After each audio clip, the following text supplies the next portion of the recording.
The Atari VCS is delayed yet again. Welcome back to Geek Therapy Radio. I am your mental curator, Johnny Hamburger. Thank you for joining me. Make sure you're subscribed to the YouTube channel if you aren't already. I'm making my push to 1,000 subs here in 2019, and I know you don't have to subscribe. That's why I appreciate so much your consideration.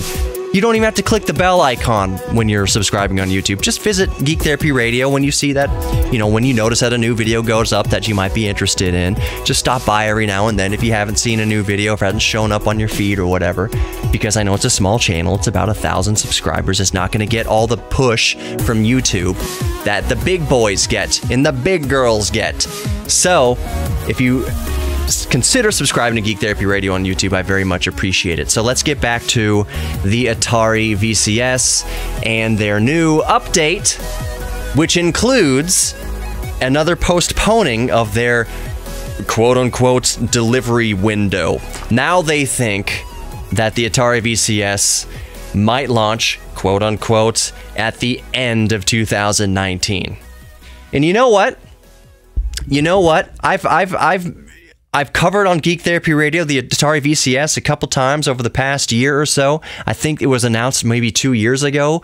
So maybe I've been covering it a little longer than that. I don't know. I have to go look back through the archives of what I've talked about here on Geek Therapy Radio. But I've been wishy-washy. One video says, oh, it's going to be great. The next video says, I'm done with our Atari VCS. And the next video is like, well, maybe they're up to something again. Here, let me try to defend. Let me try to get inside the brain of Atari and try to ease backers' minds by going through the list of looking through their last earnings report to see where they're spending money, how they're spending money, how money's coming in, whatever they're doing, to try to justify possibly what they're doing. Now, while I have done that in my most recent video where I went over the financials of Atari to try to give hope or glimmer of hope to them actually maybe releasing the Atari VCS, and I've taken some flack for it in the comments, not a whole ton, but there's been some cynics and naysayers, as there should be with something like a crowdfunded project. If you'll notice, I never once suggested or encouraged people to back the project, or to back any project, or to pre-order anything, let alone the VCS, but video games and such. Don't pre-order. And I'm going to say it again, do not pre-order or back the Atari VCS. Make companies earn your money. We've been doing business like this for centuries. It's up to the company to come up with the money to make a product and then put out the product out to market to see if it works in the market.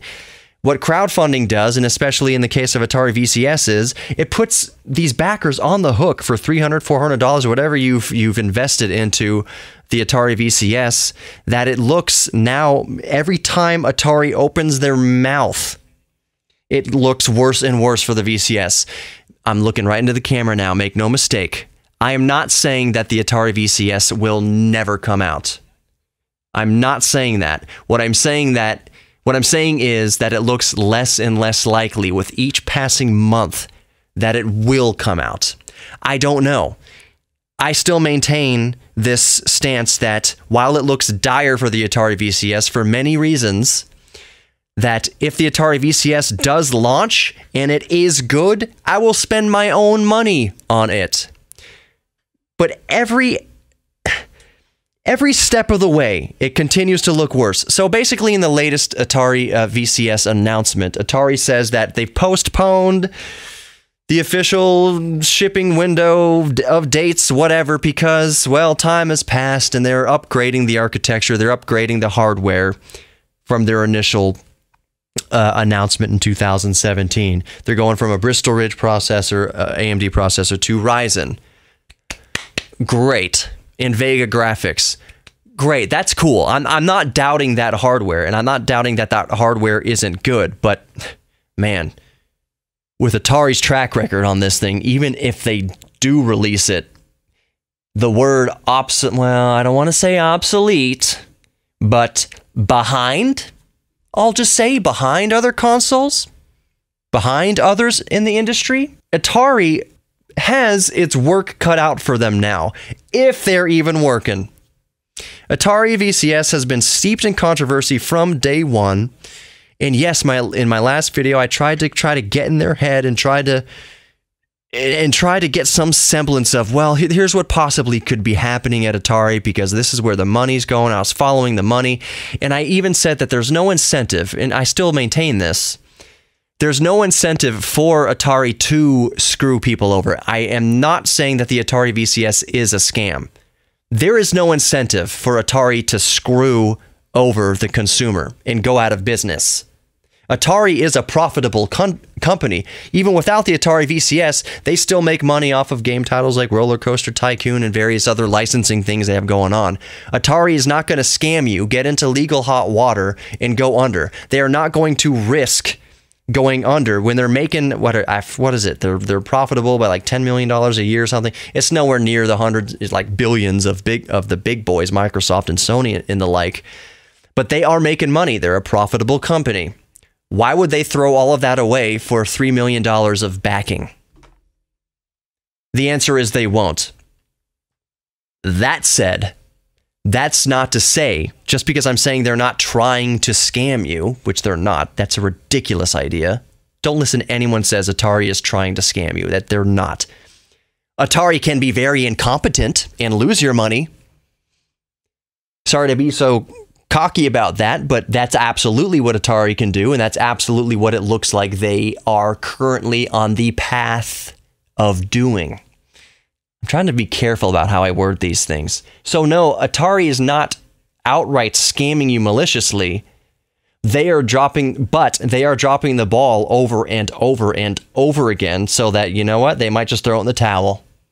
I think right now what they're doing is it's called damage control. A motto I live my life by is damage control. I was divorced, not to derail too much, but I was divorced a few years ago. And so, for instance, in that scenario, it's about damage control. When you get pulled over by a police officer for speeding or for not using your signal or for whatever, failing to stop at a stop sign, a lot of us tend to get defensive about it. How dare you pull me over? Do you know, like, whatever. Get pissed at the cop for pulling you over. That's not going to help anything. That's not damage control. That's making things worse. So what Atari is doing right now is damage control. Oh, let's put out an update to say that, well, we're pushing the window back again, but we are fiddling around with more powerful, more modern hardware in it. So it's kind of, every time they put the carrot out further in front of our nose, it's with this elusive promise that it's going to be better. Is it? Who cares? Who cares? Release the damn thing. Release it already. Let us see if it's up to snuff. Let us see if we want to spend money on it. That's what it should always be. So I don't think, to cap this, just to bring this all together, no, I do not think Atari is scamming you. I think that's a ridiculous notion. They're a profitable company, and why would they throw the baby out with the bathwater to scam you for $3 million when they're pulling in more than $3 million a year legally? They're a lucrative company. Again, not like Sony or Microsoft or anything like that, but they're making money. Why would they go down scamming you in a legal lawsuit like that? And it makes no sense. That makes no financial sense for them to scam us. But as is evidenced by the most recent updates from Atari, they are dropping the ball. They are bamboozling themselves. It seems like nobody has any idea what they're doing over there at Atari. So the end result is the same for backers. The end result can potentially be the same for backers. I don't want to say will be. That's yet to be seen. Some say it will be. I'm still given a small benefit of the doubt, saying that it's to be seen. So while they may not be scamming you, they are probably using your money regardless. There is a very high likelihood you will never see your $300 returned to you, or $400, whatever you paid in backing this thing. So whether it's a scam or just severe mismanagement, it's looking like there's a high likelihood that backers may possibly lose their money on this. Part of me still roots for Atari. Put the damn thing out. Put the Atari VCS out. Let me see if it's good and I'll buy it. Thank you for listening to Geek Therapy Radio this week. GeekTherapyRadio.com for everything else. Peace out, everybody.